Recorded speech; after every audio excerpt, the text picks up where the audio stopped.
podcast. Hello, and welcome to another episode of What They Don't Tell You podcast. We are your hosts, DJ Mifflin, Keshya Williams, and Keith Vance. and we are the B Squad. That's right, BE standing for Black Excellence, Black Entertainment, and just being who you want to be. Hey, we got a great show for you today, guys, so just look out, all right? We got a special thank you coming up, so here we go. B Squad in the building. What they don't tell you. What they don't tell you. What they don't tell you. Podcast. What are you thankful for? Let us know at WTDTYglobal@gmail.com or Facebook at WTDTYglobal. I'm thankful that I got to wake up and I've got to get out of the bed without any pain. I'm thankful that I got to kiss my daughter and my husband and say hello, good morning, and walk out of this house without any incident. I'm thankful for another day to be able to do that. Just, that's true. He live in Texas, y'all, so Oh, okay. that's what's up. Yeah, we love having you home, bro. Appreciate you, man. Oh yeah, I already know, bro. Love y'all too. Well, I'm thankful I don't have the coronavirus. I'm thankful that my family's all doing well. I'm thankful to have my head above the dirt another day of life. So happy that this week we have been on for our second episode, and a lot of you guys have already been listening. But today we realized we received our first email from one of our first fans, Edna, aka Chichi. Edna writes, "Exceptional show today. It was great for me because I am an independent filmmaker. We are empowered by your voice and we choose to continue to listen to your show and support our own." And in her follow-up email, "Thanks for another great show. Power to the people." That's right. Fist up. Hey, Power thank you, to the Edna. We people. appreciate the love, yo. Yes, we got yes. your Thank you, emails. Chi-Chi, Yeah, thank a.k.a. you. Edna. Chi-Chi. And I like don't that. stop listening. We hope to hear more from you. And also you can follow us on our Facebook page at WTDTY Global on Facebook. That's right. All right, stay tuned, guys. Up next, the business with Keshya Williams. B Squad in the building. All day. What they don't tell you. What they don't tell you. Podcast. Hey, we want to hear back from you, our listeners. You can reach us at WTDTYglobal@gmail.com or hit us up on Facebook at WTDTYglobal@facebook.com. This is the business with Keshya Williams. This is Keshya Williams with Bee's Nest. Remember, be enriched, be educated, and be excellent. So for the topic I have for you guys today, this has been going on for a while now. Michael Jordan's documentary, which we premiered on ESPN on April 19th, it's still going because it's a 10-part series. Yep, 10 parts. I guess I should have said that with the enthusiasm that some of you have. Yes. But as Oh, a yes. person who hasn't had the opportunity to engage in the show, So I dope. don't know what it has really been about. So dope. I know it's supposed to chronicle like the Chicago Bulls 1998 Right. NBA Finals run. Mm-hmm. But what's so big? Well, it pretty much about breaks that? down the journey of the Bulls from the moment they became a team. That when Jordan got there, the moment they became that Bulls that we know Franchise. it. Yeah, that Like franchise. Okay. So Okay. Number but it- one team in So the the league. legendary team, like You know what I'm that's when saying? they became the Bulls. That's the last right? dance is when they became the Bulls and ran all them championships. Oh, but yes. Okay. it also shows you how it came about that way and how they became such an elite team, because for years people don't realize Jordan couldn't beat a lot of the legendary teams like the Celtics, the Lakers, the Pistons, the Trailblazers, and the Cavs. Yeah, and the Cavs. You remember he Those used to were get strong beat teams first back round then. in the playoffs. Yep, they sure was. And then finally when they got Pippen, When they got Pippen over that's there. when it started happening. And then it didn't happen until about 3 times after they got beat by the Pistons before they became that team, because he had to go in the gym, he had to work out, he Gotta started learn how having each to other play play team. together and stuff. Right. They had to Yep. turn into Okay. that team, that franchise that they truly were. Yeah. Once Jordan got over there, but like I said, it wasn't just Jordan. There were some key players that Yes. came on. Right, once, right. once Jordan was there, and they built that team to be able to beat teams like the Cavs or the Celtics or, Right. or the Pistons. Because I mean, the Pistons back in the day, boy. What, bad boys? And they said they made a rule for Jordan that every time he came in the lane, he had to get put on the floor. Oh wow. Every time. Yep. Every Faced time. beyond Fouls every Jordan, time. Oh, yeah. Because Doug, I can't think of his name. Somebody's gonna tell you in the Yeah. chat. Doug Right, Collins. somebody else, yeah. Doug Collins. Okay, there we go. Doug Collins was their first coach, and he he coached the team around Jordan. Okay. So Jordan would get the ball. That's how he became MVP, Defensive Player of the Year, all those, you know what I'm saying, All-Star. All those accolades, yeah. So then when Phil Jackson came, it became a team sport because the triangle offense was created. And that's when they started showing that Jordan, if you pass it, he's going to be open and knock it down. Even strong. And so that way we stronger. can, right. And so once they started doing that, that's the Bulls we got to know started happening. So even with all of the stuff that they talked about so far, do they go into like some of the other impacts like Jordan just had on the game, just from like a cultural standpoint, from like even from like a fashion standpoint? Because back then, that's when everyone used to wear suits. Yeah. Like all the players had to wear suits and stuff. Well, Jordan was do always you suited see all up. of that? Jordan was suited up for sure. Yeah, well, they kind of showed like it was more about the history of the team. Like Okay. it's the misperception versus reality kind of concept where we all thought it was this and that, and Pippen was injured most of the time, that's why he didn't play, but you didn't really know that he was having contract problems from the time where Dennis Rodman, how he got to the Bulls. You know what I mean? They kind of break it down to you where he had a fallout, where he got caught with a gun in his car, and they ended up trading him. Wow. And he went to San Antonio first. That's when he started doing the whole wild. He started there with the wild and with the outfits, and then he came to the Bulls. Okay. And then they had the whole story about him leaving for vacation for was supposed to be 48 hours, but it was longer. You know, those different things that they had. It was us really seeing in depth how not only just radical they were with their style of play and their style of way they handled Jordan, the players. he changed the game, man. Oh, He made it more entertaining. Like, I mean, basketball's already entertaining to watch, but he had more of like a swag to it. Like Jordan with the tongue hanging out, with the sneakers and stuff. Like he put like he brought the culture more into basketball because, I mean, do you think there's any other basketball shoe as popular as the Jordan? Bronze. You think LeBrons are just as popular as Jordans? Yes. No, they're not. You mean I'm now sorry, you for crazy? like being a current Yeah, I'm talking about for the era Yeah. now. He could come out with the Space Jam movie, boy. It's about to be stupid. Wait, what? I mean, LeBron do got some dope shoes. Did you see the but- shoes he had? He was supposed to wear for playoffs. Those are hard. What? Yo, those are hard. Oh, Those are I want a hard, pair of bro. those so bad. Yeah. Well, come on. I mean, up there with J's though. 'Cause Yes. J's are like a. This is my personal the opinion, classics. but yes. Yeah. I mean, Classics. I just feel like the thing with Jordans is you don't even have to know that Jordan's a basketball player, but you know about Jordan shoes. And I feel it's the same way with bronze. Think so? That you don't have to be a ball No. player. You want them bronze. When you see them things, you They like. are. But you're Well, I've saying seen what them. you They want, don't. but if a person didn't know sports like that, to his point, Right. like, Do you think they'd grab a pair of like it's, LeBrons or would they grab a Jordans pair are a of name Jordans? brand, yeah. Well, Like someone okay. that's If you never had the seen choice. basketball, Right. Yeah. I would say played or Jordan. anything, Only you think they walk because- into a store, which shoe do you think that person would grab? A pair of J's or a pair of Bronze? To be honest with you, I would say if they had to pick between the two, it would be Jordans. Only because It's more popular. Well, it's more And- well and it known, was- Yeah. maybe. right, Yeah, it was name brand. popularized because you had the Okay. movies where they had the Jordans. Yeah. You know what Well, I'm I saying? mean, Jordans are like, it's in hip hop culture. Like, it's just, Right. Jordans is just like, that's the sneaker. Music too, yeah. yeah. I wanted to point out the fact that a lot of people are talking about how this came out at a time that there are no sports going on, and he's gonna rack up. But actually, he's reported to say that he's not gonna take a single dime on this. What? So all None the of it? money from all of the viewership, he's gonna Oh, take the that's money tight. and he's gonna actually be donating that to charity. That's what's up. Oh, he's So- donating all the money from the Yeah. documentary? Yeah, I mean, and he's That's he's good. set to get like 3 to 4 Shout out to million Jordan for Yeah, sure. out that's of all of good. that.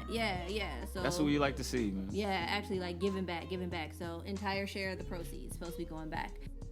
Speaking of giving back, Byron Allen is set to host Feeding America Comedy Festival, which is actually going to air on May 9th and be live streamed on Allen's Media Group television networks, Comedy.tv, and on the Weather Channel.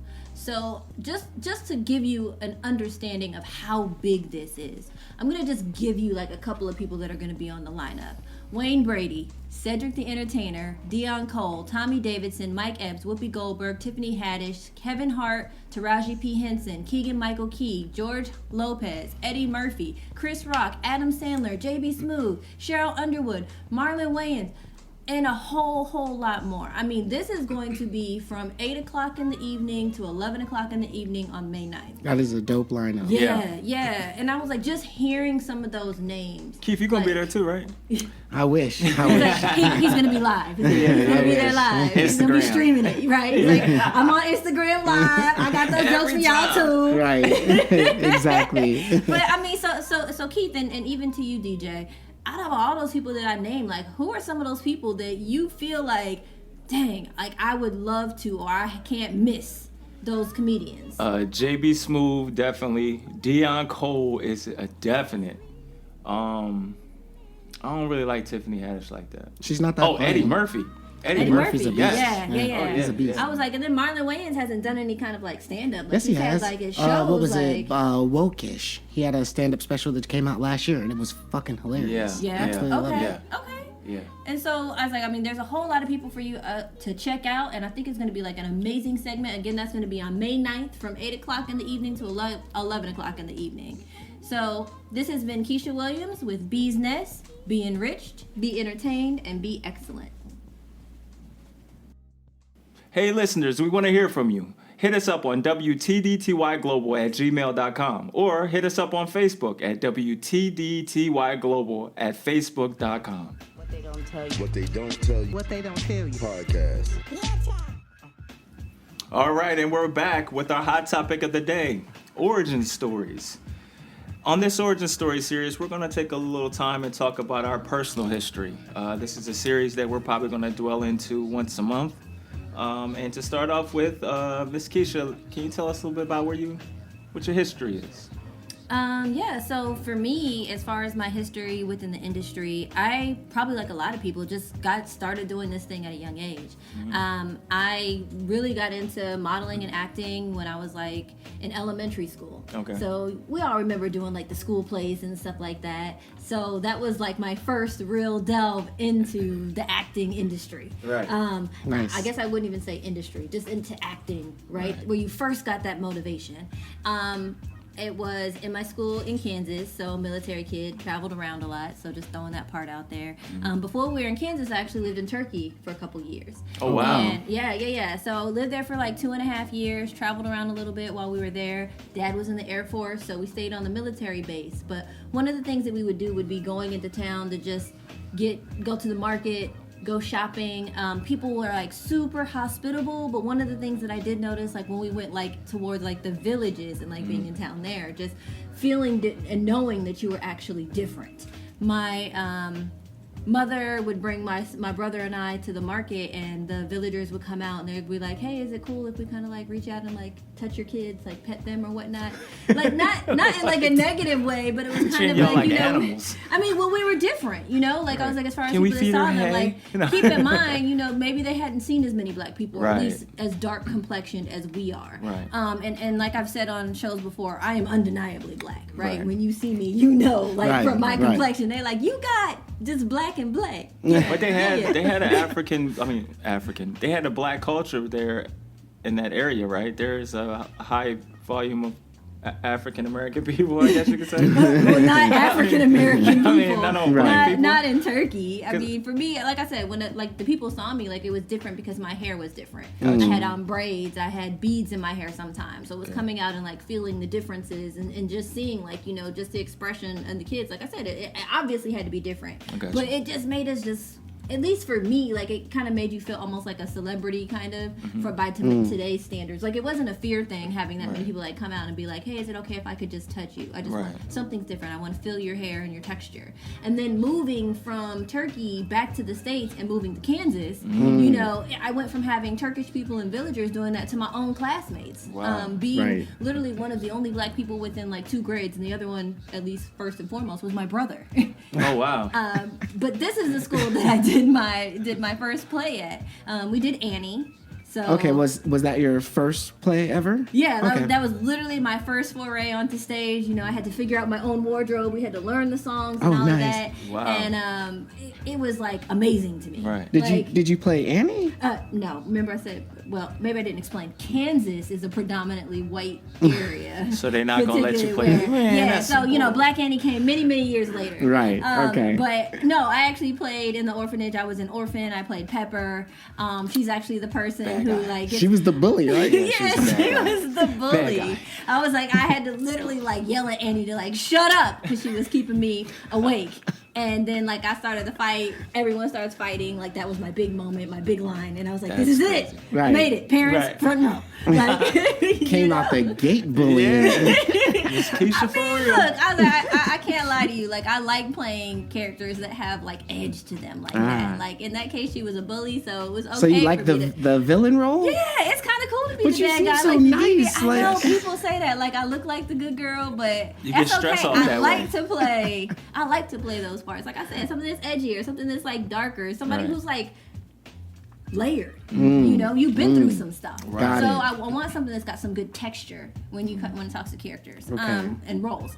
From there, went to school in Atlanta. So shout out Clark Atlanta University Panthers. Okay. Hey, Yeah, so Clark. here in Atlanta in the AUC, so that's where I actually went to school. CAU players. I acted through college. I also modeled through college, and it was just one of those things that multitasking. Right. Lots of multitasking. Oh, yeah. And how many Gotta years be did able you to do do that. modeling for?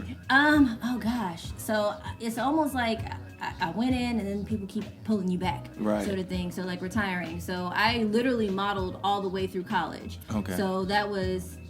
Well, so I modeled every year in college, and then I was even modeling when I was in high school. Okay. So I signed with my first agency when I was in high school there in Kansas. Gotcha. When I came to school in Atlanta, also went out to New York and did the International Modeling Talent Association, IMTA. I'm also a coach for them now. So it's one of those things that I think once you get in, if it's truly your passion, like you can't really let it Let go. it go. That's right. Like I That's was like, it right. doesn't Yeah, very matter true. how you are vested in it. One of the biggest things for me though is just learning that I just love to be on stage. Right. So whether it's walking down the runway or whether it is standing and walking across the stage, I've done a little bit of work in film and being on the back end of the camera. I love that too. Right. Love organization, event planning, stage management, model management, hair modeling, promotional modeling, like All spokes background. She modeling. You running it know, all. Is there anything you haven't done? I mean, there's stuff I have done that I wasn't good at. Like, Right, I took a right. couple sewing classes and I was like, nah, this is a terrible plan. I just wear it. I don't want to make it. That was just a Right. skill trade. She Right. put that on the skill trade part. Right, exactly, It's a skill. exactly. Yeah. So yeah, you know, so that was my foray into the industry. Fast forward, I remember even just telling people like it's really important to realize that if people can see you, you can be seen. Right. I was literally just doing a rehearsal, and one of the people who provided the clothes was actually one of the marketing directors for Nordstrom. Oh wow. wow, So okay. she contacted me and she wanted me to do a photo shoot. So I was like, oh, this sounds dope. And then I got there and I was the only model. They had pulled Wow. a rack of clothes just for me, her, Nice. and I was actually supposed to be doing that with Derek Blanks. So he Oh, is an okay. international, well-renowned photographer and filmmaker at this point. Gotcha. So just being able to do all of these different things, like that was my origin. But it started off being Annie's bully. That's all right. Got to start Well, somewhere, right? Yeah, you come a long way. You come a long way. All right, thank you, Keshya. Appreciate it. All right, Keith, tell us a little bit about you, man. I guess just to let you know some stuff about me. I was born in Tupelo, Mississippi. Kind of went to Chicago. Okay. Pretty much, man. I rep Atlanta to the fullest, man. You know what I'm saying? Everything I've ever done was in Atlanta. So out of all those three places, what's the one you stayed the most? in Atlanta. Okay, yeah, I you're say Atlanta. I'm from Atlanta, Yeah, man. I've you're been here Atlanta. my entire life, so I mean, I'm from the A. Right, you know what I'm saying? Right. But I got into acting and plays and stuff, just like you said. The very first play I ever did was I played Dr. Martin Luther King. Okay. I read you the- were Martin Luther King. I was- Okay. I 'cause was she wasn't Dr. Annie, King so you was himself. Martin I That's was Luther King. right, Dr. right. King. I read the speech, the I Have a Dream speech, the most famous part, not the entire speech. I was in 5th grade. Okay. From there, I got another play, Shakespeare, Hats for Sale, just a bunch of different stuff, which led me into basically music. That was my thing at first before I became an established comedian at this point. Well, I'm about to be established. There you go. The road is long and hard. Into existence, but brother. I got to keep grinding. Yeah. But yeah, I was a rapper for like 7 years, man. I got signed to a label called Off the Block Entertainment. Really? Went all up and down the East Coast. What was your stage name? Keef Beats. Okay. It's Kief. So if you look up the Okay. word Keef, it's the Right. crystals that you find on your weed. It's the best thing you need. That's your homeboy Keef. Nice. You know what I'm saying? But anyways, That that's sounds like the first verse right there. Right. He was like, You know I what I'm mean, saying? so That I was- just pulled off. You know what I'm saying? That was the dome. another life. That was another life. So I had a little label we were trying to build up called Nuckwit. It was ninjas you kick it with. It was dope. Our logo was a ninja and his sword was a blunt I need slicing a that weed t-shirt. leaf in half. Yeah. I need that t-shirt. So That's actually dope. it was sick, man. Like me and some cats got into that, and we did that for, like I said, about 7 years. And the thing about rap was, we weren't a group, but because there was multiple rappers and we were all involved in it, there was a lot of opportunities I missed out because the other two dudes, I'm not gonna say they didn't have any drive, but they didn't have the amount of drive that I have to be an entertainer. Gotcha. So I hopped on that stage and started slinging these jokes. You know what I'm saying? And I've been doing comedy now. This is my 8th year. Okay. I've been all over from Midwest, dirty South, up to the North. I haven't really made my way out fully West yet. Okay. Right. But I'm trying to work my way that way. The thing that I love about comedy so much is I used to battle rap a lot. And the thing about battle rapping is it's pretty much about punchlines. Right. So I really feel that rap taught me how to have a stage presence, how to like prepare me to be a comedian. Right. And And it's spontaneous. It's right on point. Like, oh yeah, you know oh, what I'm yeah. saying? Well, see, the thing with me is a lot of comics write a lot, which I do write all the time. But I'm kind of a freestyle comedian. Right. Even some of my jokes that are written, I never say them the same. Gotcha. It's always going to be kind of a different delivery because it's kind of a freestyle joke. I'm better off the cuff like that. You know what I'm saying? Yeah. But the thing I've always enjoyed about entertainment and a lot of stuff I've learned about it is, it's cutthroat for one. If you want to be in the entertainment industry, you got to have thick skin. You got to be prepared to hear no. You do. I mean, and people say that all the time, and I hear, other famous people and people out there are talking, oh man, it's cutthroat and you got to keep going. That shit is true. You're only going to get, what you put into this. Right. And I feel that I've definitely made more than I've put in at this point with my comedy career. Now, my rap career, man, I went double wood. So that's everybody in the hood knew about me. That's you know right. what I'm saying? But with comedy, like I said, man, I've met a lot of famous people. I've got to be in rooms with real dope artists that, are to a level that I'm trying to get to. Yeah. And the thing about it is Atlanta is a great place to be, man. You know what I'm saying? And that's just a little bit about me. I've been entertaining pretty much my entire life. Wow. Class clown to freestylist to just wilding out. I used to be, I thought I was a rapper for sure. I may have went double wood, but I had a chain. I was in VIP. I was throwing money and shit. You know what I mean? So, Hey, career's a career, brother. Don't ever Yeah. oh yeah, feel I like. am. As Definitely. long as man. if you're getting paid for what you do, you're Right. professional. Yeah, I always tell absolutely. every people that. Oh, I'm telling you, man, that when I knew that I was a professional comedian, when I got paid like $300 for 30 minutes of my time. So when my name was on a check and they literally wrote on the forepart, it says stand-up comedy. I was like, yo, this is the is it. dopest It's thing real. ever. And I was Yeah. like, Right. but I love it, man. I love making people laugh. You can, you know what I'm saying, hit us up, man. We want to hear back from y'all. And I appreciate, y'all giving me my time on this show. And, you know what I'm saying, I love it. Love it to death. That's what's Yeah. up, man. We Yeah. appreciate it. Thank you for telling us, bro. All right, so I guess I'm next. Yeah, I'm yeah, gonna what try you to wrap got? this up What you quick. got? What I you wanna try got to in wrap this here, up man? quick. All right, so it all started probably when I was a kid. You know what I mean? I've been in a family of musicians and singers on my mom's side. My stepfather being a legendary gospel quartet artist who also was an actor, did a professional play called Gospel at Colonus. Okay. Shout out to my mom and dad right now. So I got to see the entertainment side on my mom's side. My dad's side, sports, basketball, football, all the sports, track, everything. So I saw the athletic side there. For me, I didn't know what I wanted to do. I just knew I had all these talents, all these abilities, but I didn't know quite what I wanted to do. So we jumped to about 7th and 8th grade. This is probably my real first show. Okay. All right. First show, here we go. Professional opera.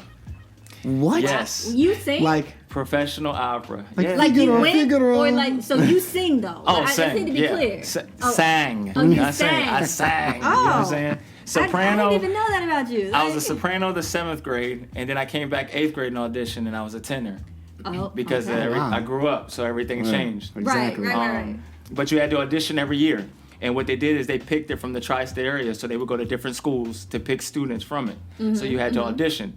So it wasn't just getting in and just because you're the school. No, you had to audition and get accepted in, and I got accepted in both years back to back. Nice. Okay. And the only reason why I didn't go again is because I went to high school, and once you go to high school, you can't do it anymore. Okay. So they only deal with the inner city middle school kids. Oh wow. Right. Okay. So that's dope. So then 12th grade finally hit, doing the high school sports, basketball, baseball, a little football, you know what I mean? Oh, you play baseball? I played baseball. That's my cool. first love, you know what I mean? All right. But as I got into high school, I really wanted to find myself, you know what I mean? Mm-hmm. And I was doing band. I played drums for 15 years. So I went into band to learn music because I picked it up naturally. Yeah. But I wanted to learn how to read music. And I already knew how to read, choir music already, but I just didn't know how to do percussion. So you on your And drum line. I was You on drum line, yeah, hard. Right. So 12th grade year, my guidance counselor comes to me and says, hey, we want to do a drama class. And I was like, all right, cool, let's do it. So we were the first credited drama class ever in the school. We wrote plays for the state and things like that. So I was a writer, got to do put on my own show at the end of the year with all my nice. fellow classmates. And then I took a year off. Wasn't quite sure what I wanted to do yet. It wasn't until I was sitting home one day watching Fresh Prince of Bel-Air, of course. And One I of the said, yo, I greatest. want to do this. You know what I mean? So I said, I want to look up a school in New York City because my family's from the tri-state area. I go to New York all the time. I want to find a school for film and television in New York. So I typed it in, schools for film and television in New York City. First school popped up, the New York, it's called the New York Conservatory of Dramatic Arts now. But at the time, it was called the School for Film and Television in New York City. I was like, that's a sign, because I typed that literally in, and they gave me that school. One of the only schools. Right. Yeah, one of the only schools in the country hands-on. So while you're in class, there are auditions, even your teachers, everyone's auditioning. So sometimes you would have breaks because teachers had to go audition. You will walk out, you'll see, fellow actors and people in the industry, big producers, all the Toyota, MTV, everybody was doing their auditions at our school. Okay. You get internships where you sit in and intern for these people as well. We had 3 agencies, 3 of us studios was the ones who ran the school. So we had, but it was extensive training, all the techniques, Meisner, Stanislavski, Udahagen, everything we was learning. And then when you're done, you take it all and you go out and you do the best you can with everything we taught you. Nice. Okay. So before I graduated, I had my first professional show called Pullman Car Hiawatha by Thornton Wilder. We won a Drama Desk Award. Fast forward, left New York about 7 years later, went to Impact Entertainment in Delaware. Was there for 5 years where I directed, co-directed, produced, co-starred, everything across the board. We did everything, game shows, sitcom pilots, everything. Okay. Was there for 5 years, left there, came to Atlanta, was here for about a year, left, went to LA, was LA for 3 days. Hey, you a Rolling Stone, sir. Oh yeah, I wouldn't stop. I was trying to find it. Traveling. Right. After 3 days in LA, I said, you know what, I'm gonna stay. Was out there doing all the screenings as a security guard, was working nightclubs as a guard, so I got to meet a lot of celebrities, got to work with a lot of celebrities, doing reality shows, doing indie films, anything I get my hands on. Okay. One day, one Grinding. day I got a call. I was on the toilet getting ready for a security gig, and the agency I signed with said, you booked Sleepy Hollow. Sleepy Hollow on Fox, so I played one of the main bad guys on Sleepy Hollow for the whole first season. So I moved back this way. We shot in Wilmington, North Carolina, traveling back and forth between there, Atlanta, LA. Finally, after the show ended, I booked another show, Head Over Heels with Lolita Snipes to play. I got to work with Tamika Scott from Escape and Kenny Lattimore, the R&B singer. Yeah. And then after that, I just kind of let it go. After about 15, 16 years in the business, not really doing well, I gave it up. because like you said, after a while, you got to really look at it as like, how long is this going to go where I'll keep going up and then keep going down, keep going up. Yeah. There was no it's a roller coaster. You know what I It's mean? highs and roller lows. coaster. Like, it's Right. real. Oh, yeah, It's real. for sure. And then people think when you get to Hollywood, you made it. You No, made it. Yeah, not at all. it's a lot of work, and Hollywood's not what you think it is. And that was one of the things why I left, is because it wasn't what I thought it was. So I became a teacher. That's how me and Keshya met. Yeah. We worked together at the agency. We taught. She taught modeling and acting. She was my boss, and I taught acting. But we connected there. I did that for a while, and then I ended up opening my own school called Renaissance Acting Workshop, Raw. And I've been teaching students online, in person for a while, doing private coaching and things of that nature. And here we are, you know what I mean? But that's a little bit about me. So All right, did that's I wrap what's that up fast man. enough? Yeah, man. I was like, well, Yeah, it's a lot. years. It's a lot. Yeah, It's a I lot. thought I was doing something. It's a Yeah, date, right. you know? He's like, yeah, I went to all around the world. Yeah. And I wish. But it's been a fun journey, you know what I mean? But one of the things I want to ask you guys that's very important is, well, what led you to your career choice? Like, I know we all have different abilities and different talents that we have, but what was it about what you went for, what you struggled for, like what you fought for? What led you to that point to say, hey, I want to do this? I mean, for me, I think the time that I realized, like, this is something that I actually really want to do, what I really want to pursue, it was, oh gosh, I was in high school, and I remember that, so basically every year they'll have like a Black History Month fashion show sort of thing. On the Air Force Base, it was in a movie theater. So Okay. there's Oh, only cool. one movie theater on the Air Force Base, and they would do this big show. And I remember that we were doing like a formal scene, and everyone was coming out in their gowns and their nice dresses, nice suits, all of that. And I remember I was one of the last models to walk, or somewhere towards the end. But either way, when I came out, the dress that I had like these flaps that kind of came from the waist, so it was like really long. And the way that I presented the garment down the runway, I remember it. Like, I was showing, I was like, you want to give me wind? I've got wind. Like, I'm giving you all of the movement. Right. I'm creating high the step, flow and the like the high fabric point and the step twist. I was like, shoulders moving, dress moving, flow, turn, spin, eye contact. Like, I gave them everything. Right. Yes. And it was yes. just natural, and it was interesting because it was not part of the choreography we had went over. But when I got out there, like, you know, it was like Improvise. something just came over me, and I was like, this is the moment. Right. And I was like, and I'm gonna sell this one little dress for everything that it's worth. There you go. And after the show, like, people literally were coming up to me, and there's like, there were a lot of different segments and a lot of things that came, but I remember you, and this is what you should be doing. That is who you are. And I was like, it is? They're like, it is. You know, and it was just like that moment to realize, like, if me doing that and living my moment or in my truth on that stage resulted in more than one person coming up and saying, like, how that made them feel. Right. That is the whole purpose of fashion. That is the whole purpose of modeling. That is what runway is. Yes. And I got that same feeling, like, and you can all say the same thing, I'm sure. Like, that feeling of standing backstage and looking out. It's an adrenaline rush. Yeah. It is. Like, you know, you Yeah. hear a lot of people say that are in the entertainment industry that it's like a drug, you know? Right. I'd have to say, I totally agree with you on that. Like, the thing that made me love comedy so much is that first time that I really, really, like, killed a crowd, and like the laughter, the uproar of laughter almost like scared me a little bit. Like, I stepped back, like, oh my God, like, they're really cracking up right now at me.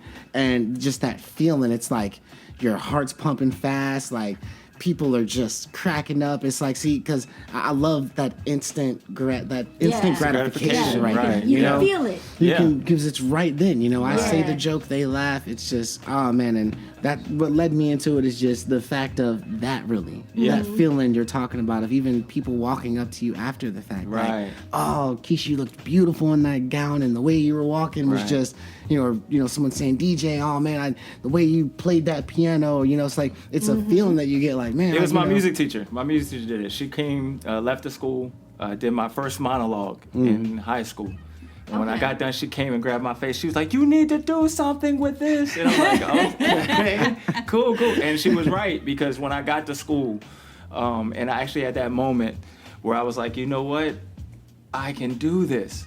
Because the moment you tell me that I have to let everything go and just react. Yes. Yes. And when I can literally go out of myself and be something else and really sell it, Right. Yes. oh, I was like, oh yeah, I can do this. Oh yeah, this is it. I can do this all day, and it's something where if you study and learn a technique long enough, you get obsessed because it opens up other doors because you begin to learn something that is bigger than yourself. And that's what it was for me. It was like acting was something that was just bigger for me. I couldn't explain it. It Was that just, your passion more than music, would you say? yes, Like acting definitely. for sure? Okay. Like music was something I did because my family did it. Okay. So when it came Okay. time to sing, I'm kind of shy because it's like, nah, I just do that for fun. But when it came to acting, what you need? Let's go. Bam, right On it. there. Yeah, Here we go. turn, You know what I turn mean? it right on. Yeah.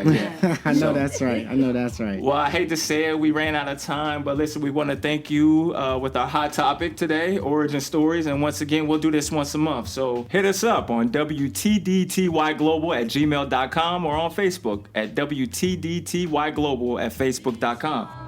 What they don't tell you. What they don't tell you. What they don't tell you. Podcast. Real news about real topics. That's what I like about this show.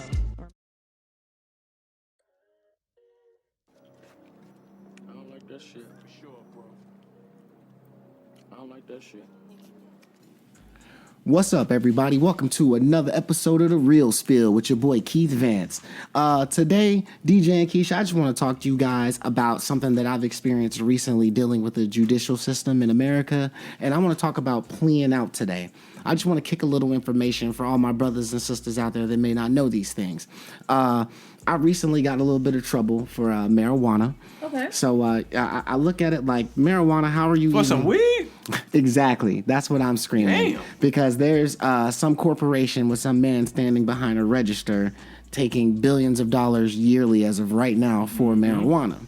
So this is something that I realized, though, sitting in these courtrooms, because I haven't been in any trouble in a long time, and I stay under the radar to just work my job. But what I realized in these courtrooms, that they are just pumping fear into these young brothers and sisters and black, white, Asian, whatever, it doesn't matter. Right. But they are just making you so scared that you don't even try to find out facts about what you can do, how you could possibly get the charge dropped, how you could get the charge lessened. Right. Now, Okay. me, I did get with a lawyer. I did ask questions. Because you smart. Exactly. Right. Because you smart. Exactly. So what I decided was, take this shit to trial. Yeah. So now look. Be learning, boy. Hey, Okay. 666 Mafia I was said gonna it say, the ain't that a best, man. song? Take that shit to trial, Yes, bitch. take that But shit to trial. so what I figured is I got busted for it was like barely any weed. It was like a half a blunt. Right. And the thing that kills me is that I don't know if you know this, but in the city of Atlanta, marijuana has been decriminalized, which means it's not legal, Right. but it's not like a jailable offense anymore in Got you. the city of Atlanta. Gotcha. Okay. And I think medical as well has been brought into Georgia. I think the city of Atlanta is medical marijuana as well. But the thing about it is, these kids. I'm sitting here next to a kid, younger guy, Right. same exact charge as me. May have been a little bit more weed than that, but it was less than an ounce, which is a misdemeanor. Okay. And I watched him, first time in there, just terrified. Didn't ask any questions. Went up there, talked to the prosecutor. Do you understand that this young man ended up paying a $1,500 fine? He did like 2 years of probation. This is what he got: 2 years of probation, drug and alcohol classes, a drug and alcohol evaluation, screenings, and being on probation. Which means he's paying a monthly fee For how much? for less than an ounce of marijuana. He got a Happy Meal. And he No. pled guilty. Pled guilty because he was scared. Scared, dude. crazy. He didn't know what to do or who to talk to or how to try to get around. But you say he did talk to the prosecutor, right? Yeah, but that's the prosecutor. He didn't talk to a lawyer. See what I'm saying? The prosecutors, all they're gonna But do. don't you have the right to an attorney? That's what they always say, right? Yes, you so do. Right, you can't do. they get like a public defender or somebody there in the office? So but he they don't he really legit do- just came there with no one. Yeah. He had the option to have representation. Yeah, of course he did. Of course he had an Yeah. option to do all that. And but, I've done that too. Go without representation, and I learned the That hard is way. not- That's Yeah, not a you good never idea. go in there without representation. yeah. But the thing about it, DJ, is instead of him, really just listening to the prosecutor, because what they're going to tell you is the maximum that it carries. Right. And see if you're dumb enough to just say, okay, I don't want to go to jail. I'm scared. I'm scared to go to trial. Now, the thing about a trial is the state has to pay for that. So now I'm wasting the state's time, money. Right. You know what I got for the exact same charge as him? And how long? Well, how long did you wait? It took me 2 years to get through my case. Ooh. My case went on for 2 whole years, DJ. I'm talking about showing up every month for 2 years, and I just sitting there and say, take it to trial. Did they have you on probation or anything? Nothing. This is no. I haven't pled out. I didn't plead anything. So I walked in there and said, I'm not guilty. Wow. I want a jury trial. 2 years. Yeah. So it went on for 2 years. Now, How many times do you think you had to go to court? In out that of 2 the year whole time 2 frame? years, I probably went to court maybe like 16, 17 times. You know what I'm Sound saying? like my child support case. And it just can't. That's a lot of time. Yeah. I was like, oh, I don't know how my office would feel about that. Hey, it was a lot of months. I have paid time off at my job, yeah, so true. it was a lot of months. Benefits. You know, just take It's a the only day time off. you get paid for court. Yeah. And I had a lawyer, and now listen, my lawyer was kicking the same bullshit that the prosecutor was kicking, because Right. this was I went to a family lawyer to get advice, and then I said I want a public pretender in the courtroom. I said I can't afford a lawyer. Yeah. So Okay. I'm making the state pay for this entire 2 years. So the lawyer even said the first time, hey, $1,500 fine, 80 hours community service, And that was the best drug they and could alcohol. do for you. And that was the best. And I said, no, I want a trial. I'd like a trial, please. So really, it's the worst they could do for you. Why don't they even this is the best? This But is check this out, Keshya. Next time I come to court, now she's like, okay, it's a $1,300 fine. Like that's 60 less. hours community service. Well, instead of 2 years probation, we'll do a year of probation. No, I'm fine. I'll go to trial and chance going to jail for a year. I'd rather have a trial. It sounds like every time you came back, it's almost like they were just negotiating with Right. you. Kept getting less and less and You less. could just plead now 'Cause he and then wasn't just giving pay- up. So basically, pay your way out. Right. Right. So let's pay your way out of having to actually come to the courthouse anymore, or. But the thing about it is, out no, of the trial. you're not just paying your way out. When you plea out like that, now you're on probation for 2 years, which is a revolving door. So now I just pled guilty. I took the 2 years probation. I took the drug and alcohol evaluations. If I get a ticket for running a stop sign, I just violated my probation. I'm going back to jail without a bond. Damn. If I get in any trouble, if I get behind on my child support, I'm violating my probation. I'm going back to jail. So what they literally do is they scare you into saying, okay, you can just be done with it today. Just do all of this, and you can just plead guilty. Right. No. And the reason why is, see, after 2 years of me going to court, you know what I did? I ended up doing nothing. What do you mean you ended up doing? I ended up doing nothing. I got the charge Yeah. dropped because it took them so long that it was getting close to the statute of limitation. You know what I'm saying? And then also, I ended up doing maybe like 40 hours community service or I was gonna something. say, did you have to do any community service? And then I did take a drug test that last time I went up there, and I passed the drug test. Right. I did the 40 hours community service, Yeah. and I went in there and I was like, yeah, you know what I'm saying? Because I'm not about to pay. What is it? $35 a month for probation. You have to pay $35 a month. You have to pay the fine. And I'm telling you, man, this 2 years, I'm going to court like every about 6 to 8 weeks. Yeah. I'm watching people with the exact same charge Still. plead guilty. Wow. Keshya, I'm talking about walking there, get scared. I don't want to. Because what they always say is, if you go to trial and you lose, we're gonna give you 100% of the time. Like, you're gonna do the whole year. So ain't no pleading at all. Yeah, because once you go to trial, Right. whatever happens, that's what happens. Right. Yeah. And that's where the fear comes into it, because now they're scaring these young black men and women, or they're scaring just younger people that don't know that if you go there, then we're gonna try to destroy your life as much as we can. When in reality, for a misdemeanor marijuana, they're not gonna take it to trial. What? They're not. What? Could you see yourself in jail getting locked up and they be like, what you here for? Like half a blunt? Yep. Nigga, I would be Exactly. ass whooped for the first hour. Exactly. Well, For some weed, nigga? Well, the thing about it is, it's like they do that because a lot of people don't want to go to court every 6 to 8 I weeks. get it. A lot I of get people it. just want to get it over with. But once Right. you plea out, now you've got a weed charge. Right. It can stop you from getting other jobs. You have to deal with probation all that time. And like I said, it's a revolving door. Which is something that's legal now. Exactly. You know what I'm saying? Well, That's see, the that's thing why that pisses me that's off why I about wouldn't it. plea out, because I'm Right. sitting here thinking, how right here in Cobb County am I sitting in jail, but literally 6 exits south. Right. It's a ticket. It's $75 or something like that. Like So you got arrested, and then you Cobb had to County, go to right? court. Cobb Oh, County, okay. yeah. Cobb Count on County. being busted. Okay, come on vacation, leave on probation. That's Fuck Cobb crazy. County. I don't like them. You know what I'm saying? It's dirty out there. They be dragging people. Yeah. And the thing about it is, if you just buck back a little bit, I'm telling you, you can get away with it. You can get totally away with it. So I guess the message that I really want to shoot to our listeners, and I'd love to hear back from you guys, please hit us up at WTDTY Global wtdty@gmail.com or wtdty@facebook.com. I appreciate you guys stopping by. This has been another episode of That Real Spiel with your boy Keith. B Squad. That's it, yo. Thank you, Keith. Appreciate it, man. All right, y'all stay tuned. B Squad's in the building. What they don't tell you. What they don't tell you. What they don't tell you. Podcast. Real news about real topics. All right, we're back, guys. Well, this is another showdown. We want to thank you for joining us today. We are your hosts, DJ Mifflin. Keshya Williams. And Keith Vance. And we are the B Squad. All right, until next time. B Squad's in the building. They don't tell you. What they don't tell you.